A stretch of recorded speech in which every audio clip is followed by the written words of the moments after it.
Hey cousins, welcome to another video from Loving Every Stitch by Ruby Baby.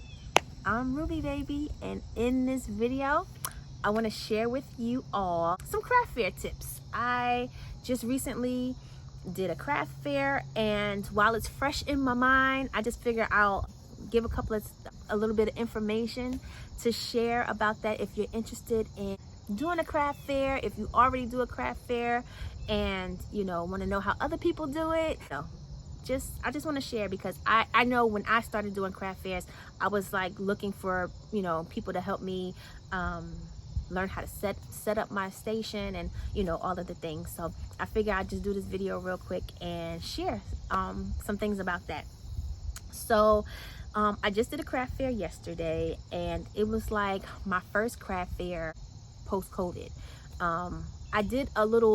I had a pop-up shop not too long ago, but again, that was more controlled. It was a smaller setting. Initially it was going to be a paid event, but we decided to offer it for free. But it was like, just, we knew it was going to be a smaller crowd or whatever. But like, the street fairs, the craft fairs, festivals and things like that, you're expected to have more traffic of people and things like that. You really don't know who will show up or whatever, but how, based on how people network and stuff like that. So first I want to say, in reference to doing craft fairs and shows or whatever, one, make sure like what they offer in a craft fair, because some of them, well, most of them, you still have to pay to be a vendor. And you want to know what you're getting for what they're charging.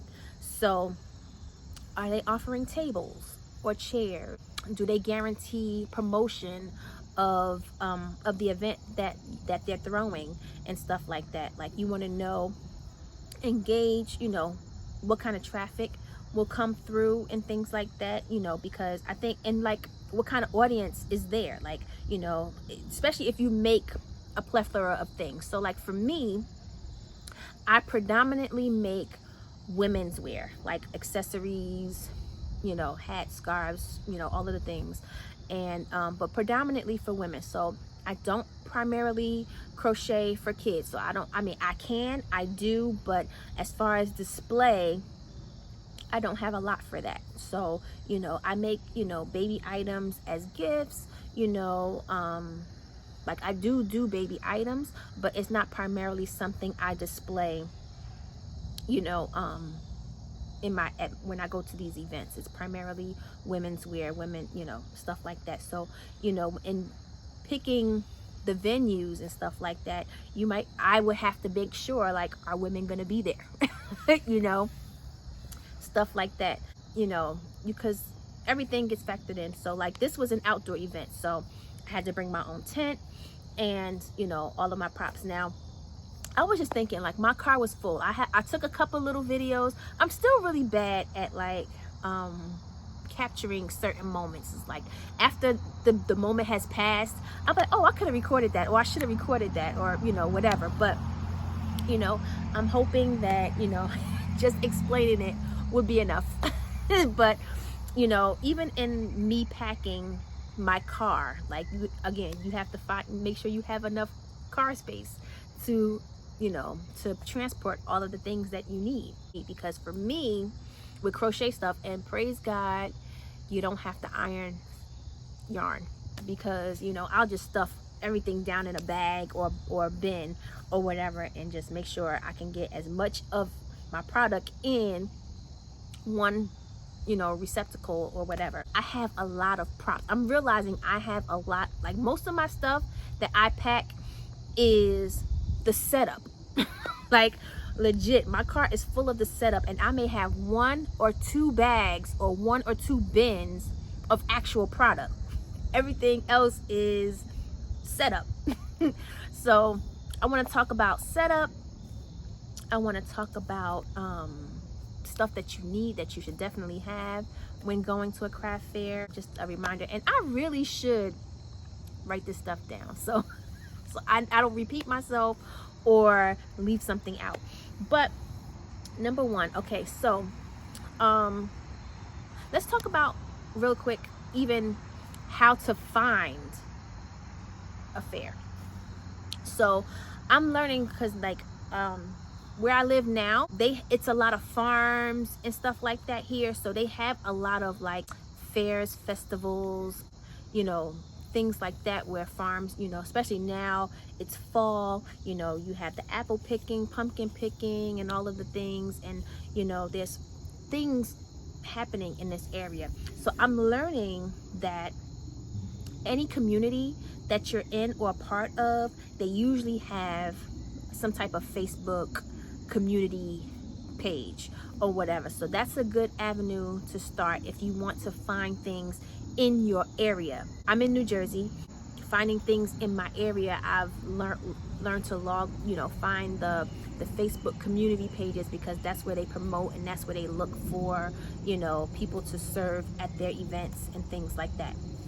You can even Google, like you can type in, because like for instance, for New Jersey, you can actually log into a website called NewJerseyVendors.com.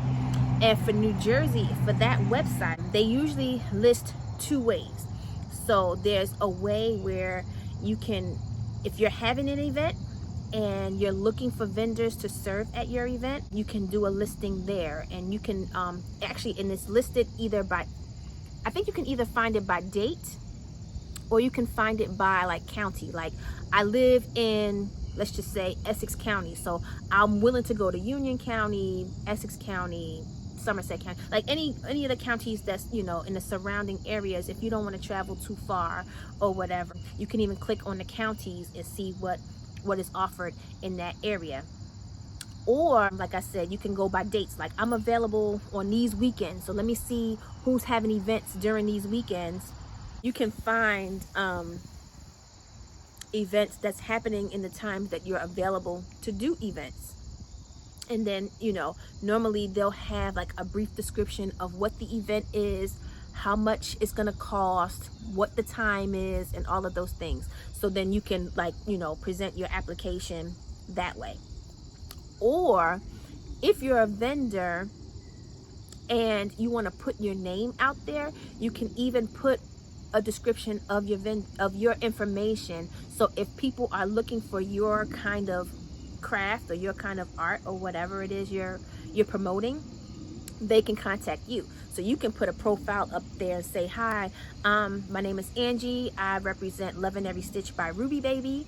I do crochet accessories and wares for women. And this is what I have. They may even have an option where you can present some pictures, because some vendors also ask you to present pictures of what you sell, so they can even know if you're even worth bringing into their event. So you can even set up a profile that way, and event planners or, you know, event people will contact you and see if you're interested in doing those things. And then, you know, when you're at the event, there's always somebody there that knows something, knows somebody, or, you know, vice versa or whatever. So when you're at an event, I would definitely have some type of contact card or some type of notepad, you know, things that you would need. I'm sorry for the noise, guys, but yeah, I'm outside. What was I saying? I do that all the time. I was saying you can I really lost my train of thought. Like, that's crazy. Hold on. Yes. So I was saying, like, have something to be prepared to network with, like a business card, you know, or even like just something, a notebook where you can keep information and refer back to it when the time is right, you know. And again, like, you can even search Facebook, look at anybody looking for vendors wanted and stuff like that. I'm pretty sure you can probably Google vendors wanted in certain areas or whatever. Find out event planners and stuff like that. There's a couple of event planners that do all the street fairs, like in every county or whatever here.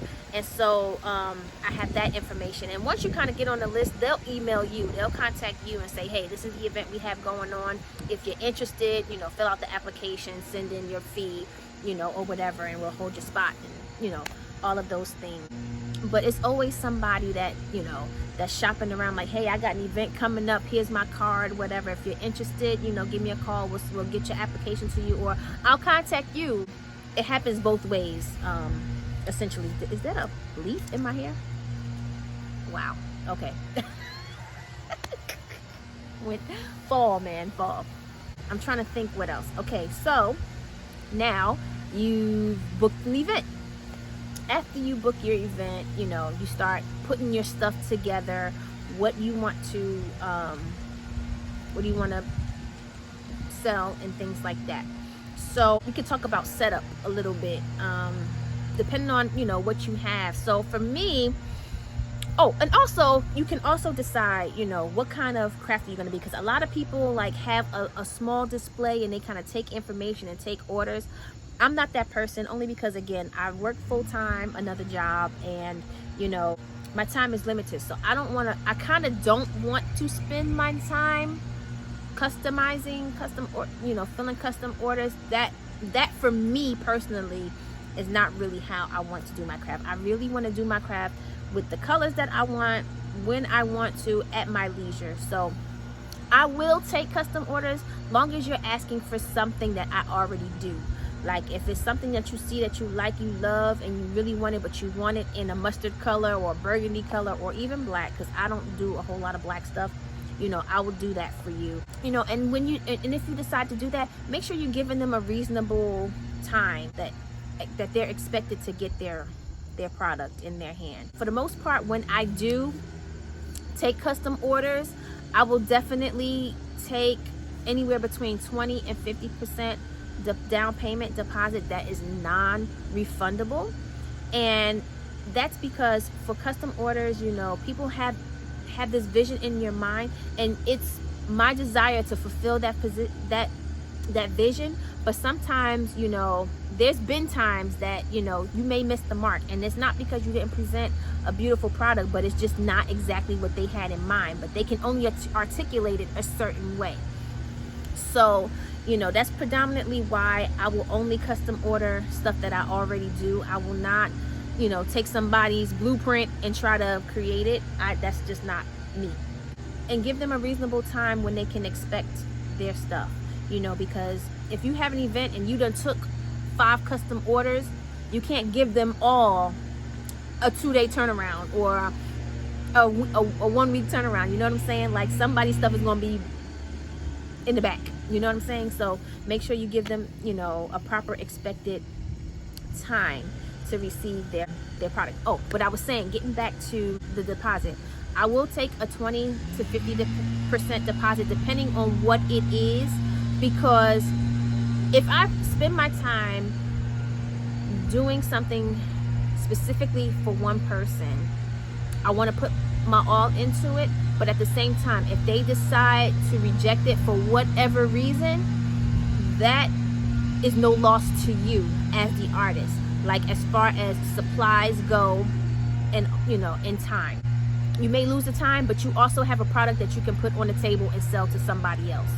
Because that has happened to me. Like, you know, somebody wanted something of one of my designs, and, you know, they, you know, especially because they want what they want, but they don't know what they want at the same time. That happens a lot. Like, I really want this crochet hat.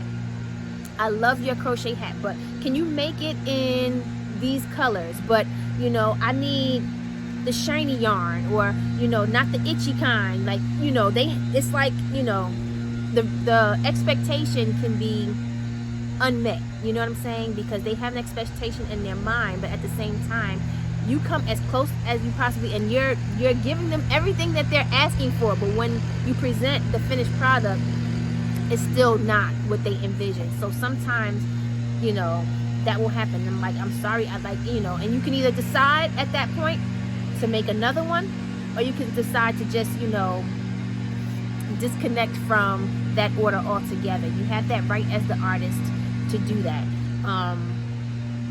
And like I said, I've been there. Like, not recently, but I've been there. So, you know, pick and choose how you want to do custom orders and things like that when you're at an event. because you know you have a lot of traffic of people and stuff like that. You know, you want to be able to serve everybody well. I'm sorry, it is really loud. I feel like I'm talking even louder over the thing. So give me 1 second and I'll be back, okay? Hey cousins, guess what? Guess when it is? It's a whole week later. I'm sorry, I got distracted last week and then I got extra distracted even after that. And then the week happened and then that's that. But I tell you what, it gave me time to actually draw up a craft fair list. So I actually did that. I actually took the time to do that for you guys. So I actually drew up a craft fair list, and here's the list that I made for you guys. So I'm gonna just run down a few things that I think is important to a craft fair, and just kind of expound on something as I find it necessary. Okay, so I started this list off with on your way. So when you're on your way to a craft fair, you want to make sure you have the event contact information. You want to be able to know who your contact is should any emergencies happen, you're stuck in traffic or whatever the case may be. You just want to make sure you have that contact information. You want to be able to have the directions to where you're going and stuff like that. You know, you need to know how to get there, and sometimes they even give you your spot information in advance, and sometimes they don't, but you know, at least know how to get there, know where the entrances may be and things like that. And also I put down bring cash for parking. Some places don't have free parking, so you know, you have to make sure you kind of know about that, and just have cash on hand, so in case you have to pay for parking, you can do that. Most parking meters are like you put the parking spot information in, and you can pay with your card. Sometimes it's not necessarily by coin, like quarter, but make sure you just have cash for that. Okay, so that's your on your way.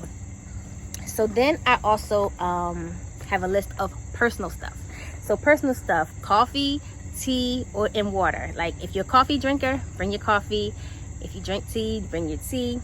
Also bring water. Always have water on hand for yourself. Gum and mints, because you want to, even if you're not staying hydrated by beverage, you want to be able to have a fresh breath, because you'll be doing a lot of talking as your customers come in and out and everything like that. So you want to always have gum and mints on hand. I also have food, snack, and nuts. So for food, it depends on the venue and if somebody's with me, because for food, if I know there's food trucks there, 9 times out of 10 I'm gonna probably want food truck food. That's just me. But you could pack a sandwich or just have some things that kind of can sit in the day, throughout the day. Any kind of snacks, your chips, whatever it is you like, pretzels and stuff. I particularly like nuts because they give me energy, and they're healthier for you and they're filling. So I don't, a lot of times I'll have like a bag of mixed nuts, a trail mix, or I particularly like cashews, so I'll have a can of cashews with me or something like that. If you can bring a small cooler with ice, that's even better. I actually have a small cooler. It's like not big at all. You could probably fit maybe 2 water bottles in it, with the ice pack or ice. And that's all you really need. But if you want a cold something to drink, it's always good to be able to have a small cooler of ice with you. Then I have chapstick. Definitely have some chapstick for them lips, because you're gonna be doing a lot of talking, you're gonna be doing a lot of smiling and things like that or whatever, and this needs to be at the ready at all times. Okay, bring tissue or paper towels, or tissue and paper towels. You will always need tissue for whatever reason, to wipe your hands, wipe your nose, wipe something down that somebody spilled, somebody's passing by needs tissue. Like tissue and paper towels, always have them on supply. Hand sanitizer and hand wipes is always a plus, especially now. I have hand sanitizer for myself, but I also display hand sanitizer now for my patrons, for my customers, and for my passerbyers and stuff like that. First aid, I would say, you know, some Band-Aids, a couple of alcohol pads, Neosporin if you can. It don't have to be like a super kit or anything like that, but you know, a couple of Band-Aids is always good to have on hand, especially like if you're, you know, putting up your tent and you're, you know, doing the architectural work of building your shop space, especially if, you know, dry hands, cold hands, anything like that can, you know, rip skin. And so you should always have Band-Aids with you on hand. I put aspirin on the list also.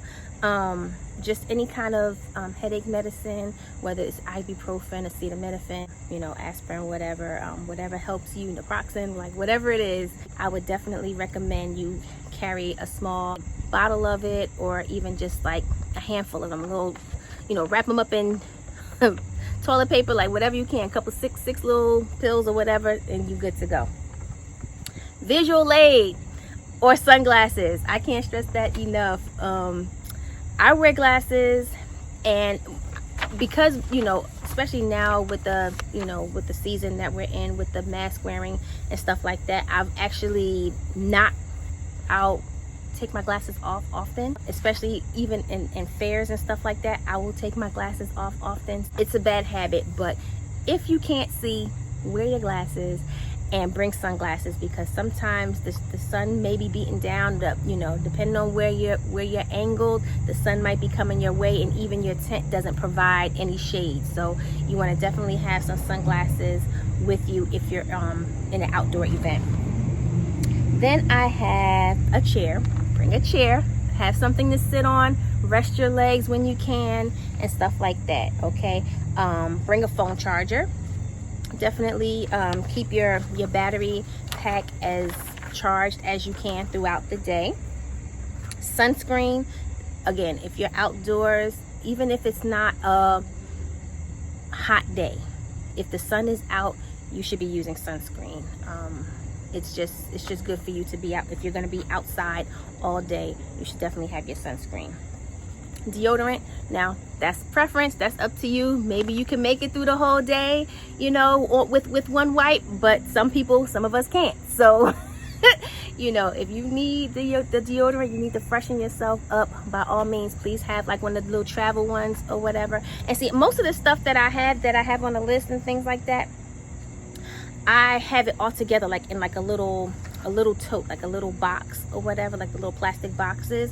And you know, that stuff is designated for that event. So I don't like pack it every single time I do an event. Like I have my kit of all my things, you know, that I possibly can, you know, I have all that stuff together. If it's a cooler weather day, if you're in the fall, I would say pack a hat, pack some gloves, and a sweater. Oftentimes we start off in the morning and it's chilly in the morning, so we may already go fully dressed, like you have your jacket on, your shirt, your whatever, even a hat. And then you get there and you start putting stuff up and you get hot, so you peeling off the layers or whatever. But if it's an all-day event, that sun goes down and the cold is back. So you definitely want to be able to have your layers, I would say, for any, you know, I didn't put it on this list, but I would even say raincoat or a poncho. Like if you can just like stuff a little plastic poncho, they're cheap, they're at the dollar store, you know, and it's like the size of a shower cap. You can just, you know, put that somewhere and you'll always have that. So in case it even rains, you can just throw your poncho on. I put fan. Sometimes if you can, like on a hot day or on a beaming Sunday, you might want to, not Sunday, day of the week, but sun outside. But if it's warm outside, I would have a fan. You can have one of them little battery operated, it blows on you, or you can have like the little flip fan or something like that. I would definitely have a fan on hand, so in case you need to, like, you know, so that way you're not burning out your business cards and whatever papers that you have, and you trying to, you know, you might use a paper bag, like whatever you have, just have a fan, so that way you're not, you know, burning out your inventory, just trying to keep yourself cool. I would suggest, if you can, to get a rubber standing mat. It saves the knees. I'm telling you, if you can get like a little rubber standing mat, just something that you can just stand on, like, you know, if you've ever worked at any kind of cashier job or something like that, 9 times out of 10 they have those little rubber mats under your feet, so when you step on it, it gives you that extra cushion, that extra bounce, but it helps the knees. Believe me, it helps your knees. So if you can get like a little rubber standing mat, that will help you out, or whatever, for the long standing, for the long days ahead and things like that. Bring your crafts for downtime, whatever it is that you do. Like, primarily my list is geared towards crochet, because that's what I do, and, you know, presenting my things there. But this checklist is pretty universal, I would say, based on whatever it is you're taking out and doing an outdoor event. So I would bring a craft for downtime, just, you know, just so people can see what you're doing and stuff. They see you doing it, and that also draws attention, because people are nosy. They want to see what it is you're doing and what it is you have. So essentially, you know, you want to bring something to do when there's nothing to do. Okay, bring a friend, bring a helper if it's possible. I normally do my craft shows alone, so every now and then, like, my, you know, because my husband would be keeping the boys and stuff like that while I'm out doing those things, the events and stuff, so I don't always have someone to come with me. But 9 times out of 10, well, maybe 8 times out of 10, I will attend an event where somebody I know is in the area of some sort, and I'll always say, hey, I'm in your area today, so come sit with me, come check me out, you know, whatever it is. So like that way, you know, I have, you know, a moment of somebody I know I can chat with. They can help, they help me just redisplay my display or even if I have to take a bathroom break or whatever it is, you know, or I want to sit and eat, and, like, you know, they'll kind of take over and be the friendly person. Like, you have that. So bring a friend or a helper. What else I got? Okay, this is the last item that I have on my personal stuffs list. I'm leery on whether I want to share this item or not. I'm going to share it, but remember, we're cousins, right? We're family, right? Okay, now, I just want to say, if it's a long event, if it's something like, for instance, I live in an area where nothing is really close, so 9 times out of 10 I will have to travel. So you have to allow your travel time. You're always there 2 hours before an event starts, probably. Then it's the actual event, and then your time to break down and your time to get home. So the last event that I just had last week, it was literally an all day and half the night situation for me. So I'm gonna suggest this to my ladies. If you're doing this alone, pack a urinal cup. Okay. It's called a portable urine cup, okay? Because again, when you're doing these outdoor events, 9 times out of 10 they have the porta potties out. You know, these are primarily for the outdoor events. Indoor events, sometimes they have real bathrooms that you can use if that's, you know, if you need them. And I actually try not to have to use the bathroom, like, and it's not healthy to not use the bathroom the entire day. But if I can help it, I will try not to have to use the bathroom when I know I'm going to be at an event by myself. But I have the portable urine cup, and I didn't bring it to show you because I'm not doing that, but I will put a link of what it looks like down below, okay? And basically, when you're in a urinal or porta potty, it allows you to do your business standing up. So you don't have to squat, you don't have to lean, you don't have to do none of those things. You just apply the tool the way it goes and do your business and get out of there. It's essential to me. Now, I've only used it once, but that one time was golden. Like, you know, it's not something that you will use every time, but it's good to have. So, like, you know, because I actually contemplated wearing a diaper once, and I was like, I can't you know, I can't do that. But I did invest in the urinal cup thingy or whatever, so I'll I'll put that down below, and you can make that decision for yourself. Okay, all right, we still cousins, right? We still cool, like, you know. Are you looking at me different? Don't look at me different. Okay. all right, all right, my next category is your display. Okay, so bring your tent and bring your tent walls. If you have tent walls, those are the things that go on the side to kind of encase your tent if need be. I particularly don't use walls because I push my tables kind of like outside the tent so you can have more space on the inside. I'll show you some of that later. Most of the time I set up my tent like it's a store, and that's what I call it, like, you know, my mobile store. And you know, so I invite my customers in to view my product, and versus putting my tables on out and they just kind of skirt around the perimeter of the tent. I put my tables out and I make a U shape on the outer edge and welcome you in to kind of look at things. So but if you have tent walls and you enjoy them, make sure you have them. I would say tent weights, mucho importante. Like, you have to have tent weights. Anything, like, they don't have to be specific tent weights. Like, they could be makeshift, they could be bricks, they could be, I actually have tent weights, but I have used bricks. Sandbags work even better. You can make your sandbags heavier than the actual weights that you purchase. So I actually have both. I have the actual circular weights that slide on the poles of the tent, but I also have sandbags to use. You can use bricks, like I said, sandbags. I've seen people use like old gallon jugs, and they fill the jugs either with water or sand and just, you know, carry that. I don't carry that because it takes up a lot of space. So I primarily bring bricks, sandbags, and essentially the weights for the tent. Bring your inventory.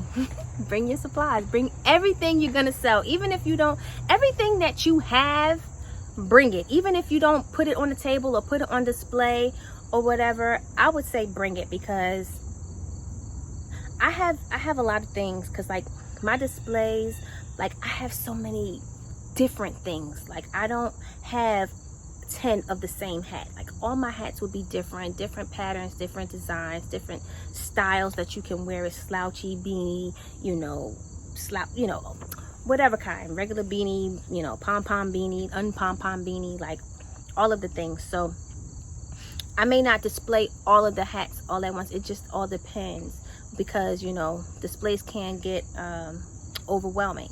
So, but still bring everything, so that, you know, whatever's under the table or put to the side, you always have that. Like, oh, let's just say you have hats and, you have hats and stuff, and you have a conversation, and all you have displayed are hats, but you're having a conversation with a customer, and they're like, oh, I really wish you had a scarf to match this, or, you know, does this come with a scarf? Like, oh, I don't necessarily have a scarf to match this hat, but I do have scarves. And then you can show them, oh, I got these scarves, you know, or whatever, and they might even buy that scarf right out your hand.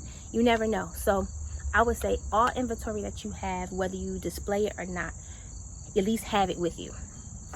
Okay, so inventory, bring your tables, whatever it is you're gonna display your stuff on. Bring your tables, bring your tablecloths, you know, cover your table, make it aesthetically nice. Bring those things. Bring your shelves or your boxes, whatever it is, to display your things. I learned that you're supposed to display up. So even though I have the table, I'll lay things on the table, but I also have like shadow boxes and things that create shelving. Like, I also have regular, I don't know what kind of shelf, they're like plastic. I don't know what they're actually called, industrial shelves or something like that. They're shelves that you would essentially use in your basement to store like cans of paint or, you know, stuff like that. They're like the little black shelves, industrial shelves. I think that's what they're called. And, you know, they just happen to break down really easily, compact, so it's easy to ship or transport you know, back and forth. And I use them to create shelving or dimension on my tables. So bring your you know, your shelving and whatever it is, you know, to display whatever it is you're selling. If you have a rack, like if you're displaying clothes and stuff, bring your rack. Bring hangers to hang your stuff on the rack. You don't want to just like fold things over or things like anything like that. You want to be able to display your things as neat as possible so that any customer that comes into your space, they can easily access whatever it is they're drawn to, or be able to see whatever it is they're not drawn to, because perhaps they may even say, oh, I didn't know I wanted that until I saw it. So you want to be able to have a nice, concise, you know, display of your things.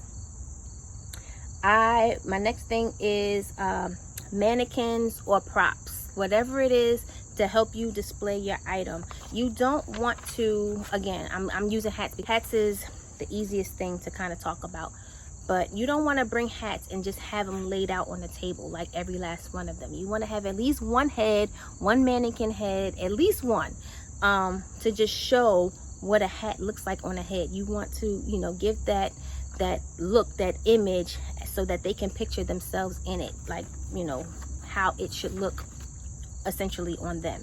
You don't want to just, like, you know, you definitely want to have a display of some sort to show how things fall. And that goes for like any, not just hats, but that just goes for anything. So if you do scarves, you want to be able to have some type of mannequin to wrap it around to show like what it does, you know. Okay, display weights, I spoke about that already. I don't know, maybe I should put display weights near tents. Oh no, I'm sorry, display weights is different. Not tent weights, but display weights. So I have like those little plastic mannequins, or I don't know, resin, plastic, whatever the material is. It's lightweight, so the moment the wind blows, they fall over. So I actually have bricks, so like they're you know, they're shapely in the front, but they're hollow in the back. So I will just, my bad. All right, so they're hollow in the back, so I can just lay a brick on it and then it won't go anywhere. You want to be able to anchor anything that can fly away, because you definitely don't want that, or topple over. I can't tell you how many events I've been to and I didn't have the proper you know, equipment to weigh my things down, and I spent half my day picking my stuff up, like all day. That's all I was doing, was just picking my stuff up because it kept falling, knocking over or whatever. So you want to be able to, whatever it is you're displaying, you want it to be firm in its space the best way you can. So that's where the sandbags come in handy. Again, they don't have to be big sandbags. They could be like little pouches, little Ziploc bags full of sand, whatever it is. Mason jars full of sand. I'm just thinking of different things, but I primarily use bricks because they're small, they're easy to carry and transport, and they're cheap. I actually just recently went to Lowe's or Home Depot, one of them, and picked up 6 bricks for my display. I think it was like $3. I think they were like 58 cents a piece or something like that. So bricks work wonders for like outdoor displays. Bring a mirror. Bring a mirror so that the people can see what they look like in your product. If it's a wearable, I mean, not everybody needs a mirror, but primarily, you know, even if you're allowing people to try on your things, bring a mirror. I used to have like a full body mirror because, like, again, I would, you know, but between the cross bodies and the scarves and all of those things and stuff like that, because now I'm sitting here holding the mirror and I'm like tilting it, like they like higher, lower. So, you know, whatever your product is that you're selling, have an appropriate mirror so that they can see themselves nicely, you know, in your wares. Okay. Signage for pricing. I would have signs for your pricing. Now, it's up to you whether you want to have like something like in a picture frame, or like a frame, you know, something standing and it says, oh, hats are this price, gloves are this price, whatever it is you're selling for that price. I actually tag all of my items for the most part. I have actually had a busted pair of business cards. Like they were like, I couldn't use them, but they had my logo on it. So I actually cut the information off, and it's like I just had the logo, and you know, got little paper, the little hole puncher, and I punched little holes, and I like, you know, tied string, and now I use those as my little pricing tags. So that way I'm saving my table space for something else. But you know, if you primarily don't have a lot of variety and you have table space and you can, you know, have sign for your prices, that's always a plus, because it's so much better for a customer to decide what they want to do, even if they're thinking in their mind they want to haggle with you or whatever based on the price that they see. But at least they see the price, and that's a knowledge that they have, so that, you know, they can make that decision. You don't, especially if it gets crowded, if it gets busy, there's like pockets of busyness and things like that, and you don't want people like, how much is this, and you trying to do a transaction and stuff like that. Like, that's one less thing you can worry about if you give your prices on everything. Then you have signage for acceptable payments. So your girl takes payments of all kinds. So like, you can Cash App me, you can Zelle me, I'll scan your credit card, I'll run your chips, like whatever it is. I'm taking all methods of payment, but you want to have that signage available. So, you know, that's another thing when, you know, when people are deciding whether they can patronize you or not. You know, oftentimes people pass you by only because they don't have money, or, you know, or maybe they don't even have enough. Like, maybe, you know, there's plenty of times when somebody, like, even the other day, like a lady, she came with her family, she had like 4 kids, and she was just trying to enjoy the day, and her daughter really wanted one of my tote bags, and she was like, I'm not, you know, she had like 4 other kids, and she's like, I didn't want to buy that, and I can't buy for everybody else and stuff like that. So I made the price appeasing to her, so that, you know, she can feel like she's doing something special for her daughter, giving her something that she really wants, but she can also have some change to do something for everybody else. So, you know, that's also a good reason why you should have,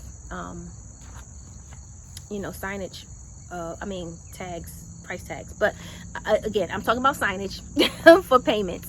You want to let everybody know what methods of payment you accept. So I put on here giveaways and treats. Oftentimes I will have like a little bowl of mints or a bowl of Jolly Ranchers, Starburst, like any of those wrapped candies, even the little Dum Dum lollipops. I always have those displayed on the table, again, because sometimes that lures a child into your space when the parent is just making their way through, and they will see the candy and they will draw them in, and then again, that draws them in to come look at your stuff, and you know, you may even get a sale that way. So I always kind of have candy out and stuff like that for the passerbyers. Okay.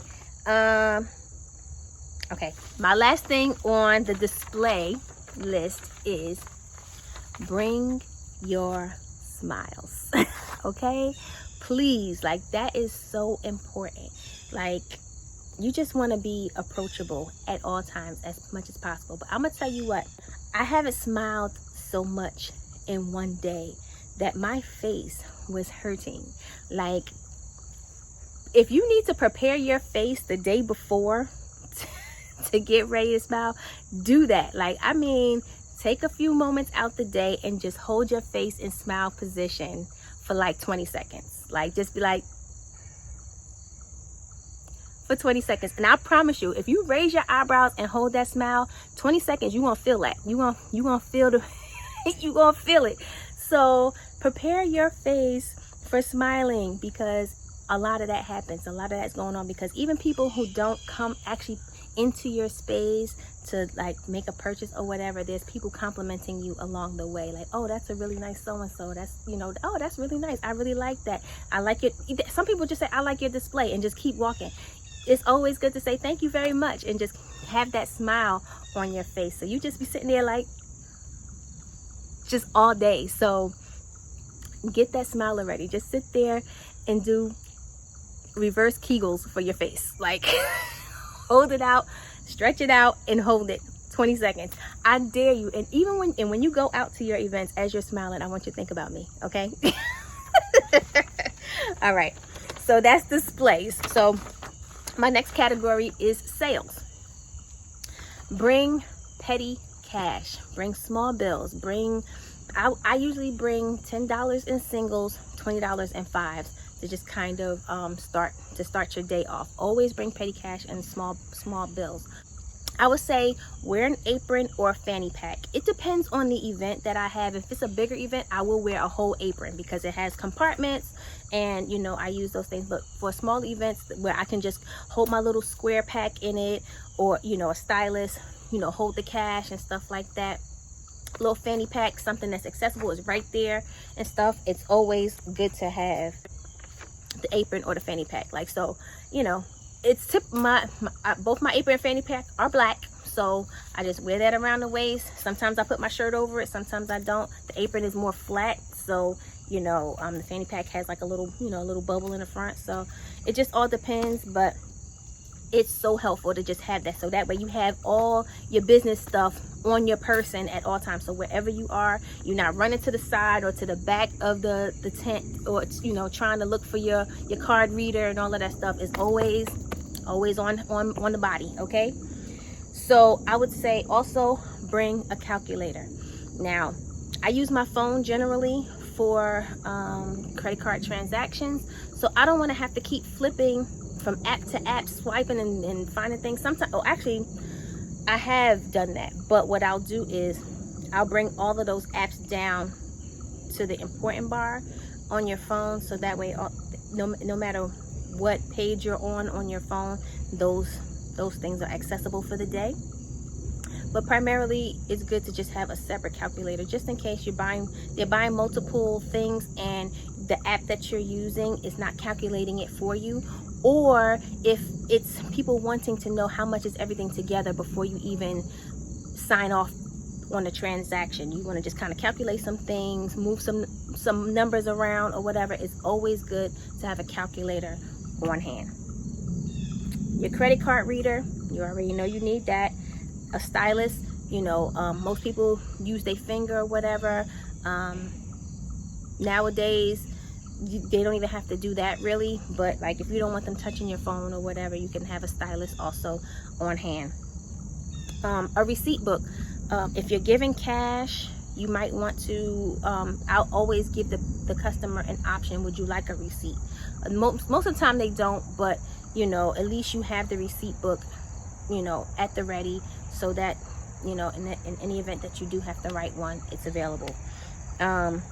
Bring bags, bring your boxes, bring tissue paper, whatever it is that you're packing your product in. You can't just sell them a hat and say, okay, wear your hat on your way out. Well, actually some people do that. Some people will come on a cold day and buy a hat just because it's cold outside, they don't have one. But you want to have bags to put your stuff in, so make sure you have proper baggage for your supply, for your inventory to give to your customers. Okay, have a custom order form if that's what you do. If you take custom orders, let's just say again, if it's a hat and you only have yellow ones left, but they want a blue one or a black one, they want a custom order, have the custom order form to fill out for them, for yourself also, based on what you're trying to sell. Like, so for me, when I take custom orders, I also take a deposit. You know, I have to have that information. So let's just say somebody's buying a Carie keyhole scarf and they want a certain color. So I would charge them a certain amount of money, a deposit, just to get started. So what I normally do is I'll charge them probably, you know, somewhere between $10 and $20. Usually no more than $20 deposit, depending on what it is I'm making. And that's non-refundable, because if for any reason they refuse to not take it for whatever reason, at least I didn't lose on supply. I may have lost on time, but I didn't lose on supply.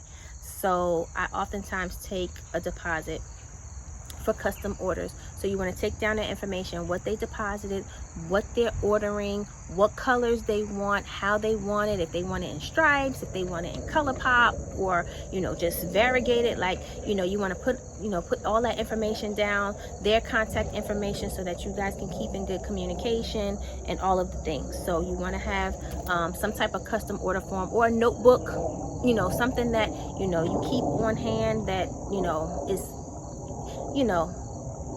professional enough to look like you're doing a good service for your custom orders.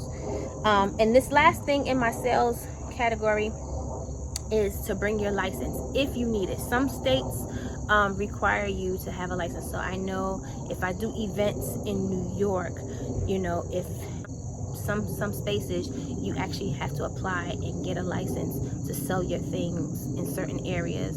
So be mindful of that. Make sure wherever you're selling your things is a licensed event. Okay. Okay, so then I have marketing. So you want to have signage of your business. You want some type of sign that draws people to show what it is you are selling. You don't want to just have tables full of stuff and they don't know what it is you're doing there. So you definitely have some type of signage of your business, your name. So it also breaks the ice as to who you are. Like it don't have my sign doesn't say I'm Angie, or actually it does say Ruby Baby. It says Loving Every Stitch by Ruby Baby, but it's a sign that shows people, hey, I got this crochet stuff over here if you want to come take a look. So always have some type of signage of your business in plain sight. Have business cards or postcards, or business cards and postcards. I don't primarily do postcards at events, but some people do. But I do business cards, and I do contact cards. So the difference between the two, my business card has my name, my business logo. It has what I do. I'm a fiber artist. I crochet. And it has my email address, my phone number, my Instagram handle, things like that, and there's some information on the back. Whereas my contact card is, again, my logo. It has my phone number, it has my email address, and it has a QR code. And on that QR code, once you scan it, you get all my social platforms. So you get my Instagram, you get my Etsy shop, you get my Ravelry. So whenever you want to look for patterns, you want to look for product, you can get to it. Even my YouTube page, you can find my YouTube channel on that QR code. So I have those two cards for my customers. Business card holder. Have something to put your business cards in. You don't want to keep them in your pocket or just sprawled out on the table. You want to have a nice space for them, but you want it in a space where people can see, because that's another thing. When it gets busy, people are like, oh, do you have a business card? Or they walk away and probably will never see you again. So have business cards in a nice place where it's accessible for all to access. Okay. Clipboard email sign up sheet. That also is optional if you want that, if you want to have an email list or whatever. I primarily don't do it. I used to do it, but that was one thing I really wasn't keeping up with. And you have to be honest with yourself as a business person if that's what you want to do. So but some people do that, and they offer, they send things out, they offer things, they do flyers and stuff like that. They do telling people where they're gonna be for the next couple of events in case they want to meet them there and look at your stuff. So it's beneficial, but it's just something that I primarily don't do. Bring a lookbook, a catalog, or a digital frame. Okay, lookbook, catalog is kind of like one and the same. It's just something, especially in this day when some people keep their things in Ziploc bags, they don't let them touch or whatever. You want to at least have a lookbook or catalog of what you have, what you sell, and what it looks like.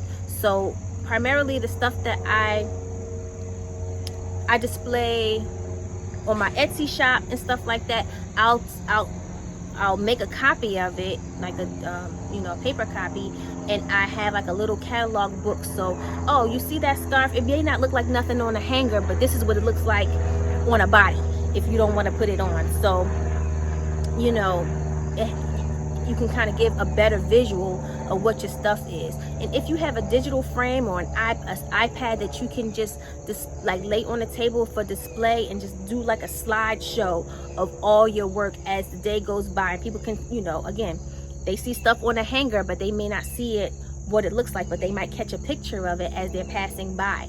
So you want to be able to draw their attention in that way. So you want to, you know, have something that, you know, so people can actually see what you're doing. Okay, inventory form or list. Now this is if you actually keep inventory for your things. So, you know, I'm coming to this event and I have 25 hats, 25 scarves, you know, whatever of this style, of that style, and things like that. And if you want to tally what you have to keep inventory based on what you sold and stuff like that, it's always good to have that inventory list. Okay, the last thing is raffle tickets, bucket, and prize.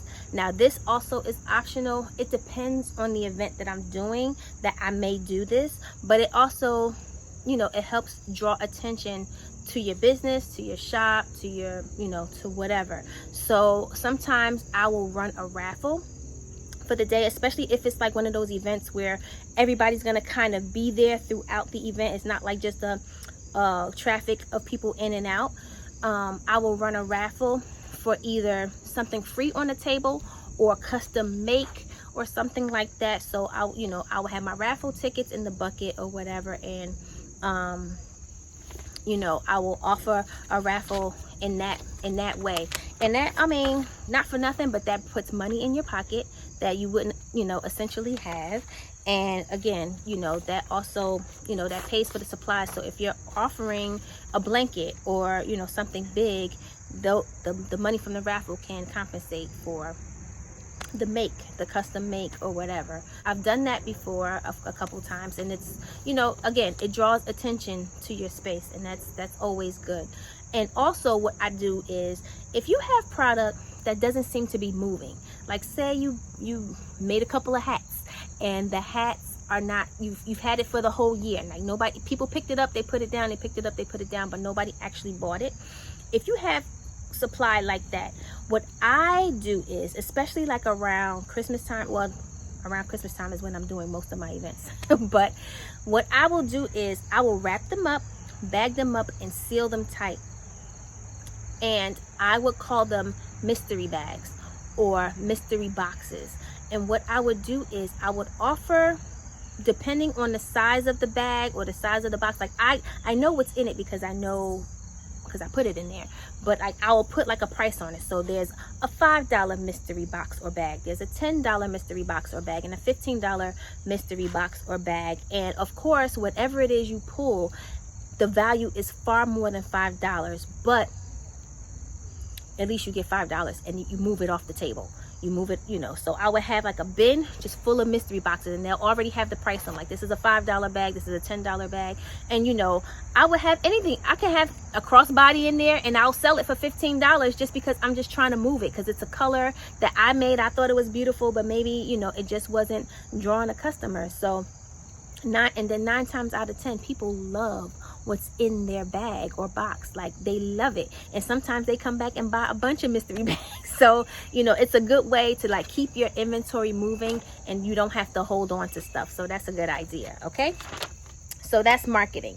Then the last category I have here is tools. Okay, hey family, I just thought of something that is essential for the tool section, but I had to add it to the list. So while I sit here and face Kegel for you guys, I just want to add, you should have a dolly or a hand truck. Very important for events where you can't just park at your site and drop off your load. Sometimes you have to bring it in an elevator or anything like that. So tool number 1, please have a dolly, a little hand truck. I have a little flatbed. I'll put the link down below so you know what they look like and have an idea of what you can get. Okay, that's it. So bring a pen, pencil, and marker, you know, what something to write with. Marker is essential, pen or pencil is essential. Okay, bring scissors. Scissors is going to be your best friend at these events. Bring a pair of scissors. Bring tape and two-sided tape. Sometimes you have to like anchor stuff down, put stuff up. Tape is going to be your best friend. Glue. Bring a little glue stick or a little container of like Gorilla Glue. Just bring some glue. Trust me. And this is all stuff, again, this is all stuff that's like in a little bin that I carry, and it's like my tool box essentially, and it has like a lot of things that I don't even remove. It's just, you know, specific for when I do these events. Okay. Paper clips are handy. Safety pins are handy. Rubber bands are handy. Like, you don't have to have like a whole box or a whole bunch, but like you know, 10 paper clips, or you know, a handful of rubber bands and stuff like that. You don't have to have like a whole box of everything. Fishing wire. I love me some fishing wire. Now, most people will use like zip ties and stuff like that. I don't like the look of zip ties. You know, they always have those strings sticking out, or you know, whatever, you have to cut them and stuff like that. I mean, you have your scissors, but fishing wire is even better because it's more flexible, it does the job, it's sturdy, and you know, you can cut it, it's removable, it's cheaper, and it's easier to transport also because it's already like on a roll. Just have the roll in your back in your toolbox and you get to go. I love fishing wire. Bring a screwdriver. I don't know what I be needing to screw, but sometimes I just need a screwdriver, so it's good to have a Phillips and a flathead. Okay. Pliers. Bring pliers too. Sometimes you have to MacGyver some things, so just have these tools. I promise you, you'll need them one day.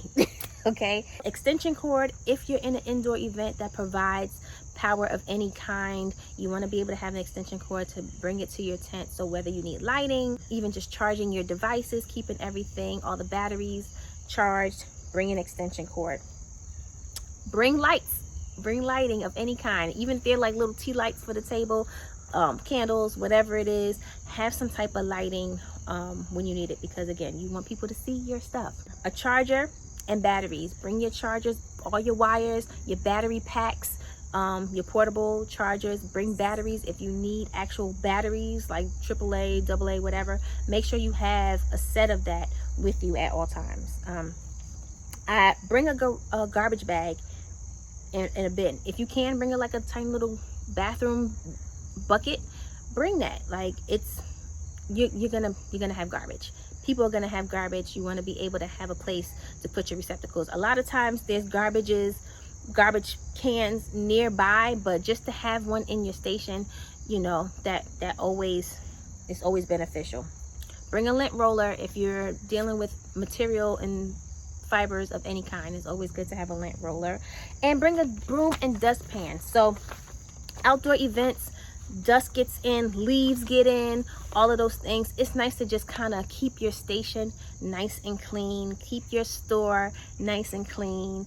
And yeah, and that's all I got for you. I know, wow, I talked a lot. I didn't know it was gonna be this much. I didn't think I was gonna expound on every single thing I put on the list, but it was fun to do, and I hope you hung out with me the whole time. I also have some footage from the last craft fair if you're even interested and you're still around to even see that. Thank you for coming. So here's a checklist, and I don't have like a blog or anything like that. I don't know how to make this list available, but it is available to you. I made it for you with you guys in mind. So if you actually want an actual copy of this checklist, just email me at YourLoveGetsMail@gmail.com, and I will just send you the PDF of it, because I don't know any other way to get it to you or to make it available to you.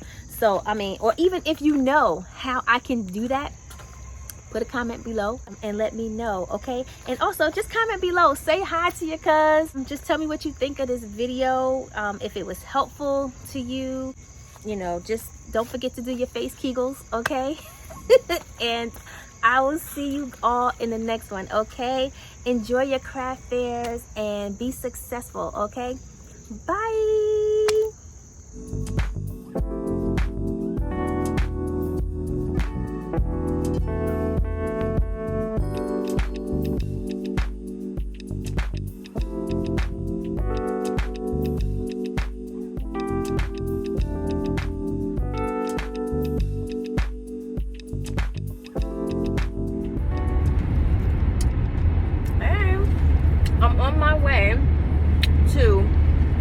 first like outdoor event in like since pre-COVID.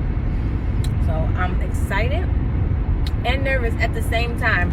You see my car full of stuff? It's all full. I got so much stuff, but I'm gonna do a video on my whole outdoor setup and everything, and yeah, I just want to take you guys along on my little journey. In 2 miles, take exit 9 onto Mount Pleasant Avenue toward Montclair. My bad. That was my GPS. Accident ahead on I-280 in 700 feet. Okay. You're still on the fastest route. Thank you. So yeah. So I'm making my way to the event. I'm eating on the go. My favorite fast food breakfast is the honey chicken biscuit from Wendy's. So yeah, so I'm on the road. I'll be there shortly, and we'll see what happens. Okay, take 2. Okay, so this is my tip, and as you approach the inside, I try to set it up like a little store where you're welcome to come in. That's my little seat with all my little junk in it. Those are my bags and stuff. I set up a little sanitization station right there, and then you have this table display with some bags and stuff like that, some pouches, my business cards and everything. Those are Mima's headbands that she made. She had a procedure last week, so she couldn't come, but she asked me if I could still bring her headbands out, and so I said yes. So that's her display of headbands. And then you have a mannequin. You have some hat set display right there. There's the sets that I have available that I like that. All my hats right there, and some headbands there. Then I have like all my scarves and cowls and whatnots displayed hanging there. Then you have more hats, cowls, scarves, and stuff. And then you have the one and only Kariki scarf, and I only have one made, so that's there. And then I have some necklace displays here, and bracelets and things like that. And then the backpacks and tote bags. So that's them right there.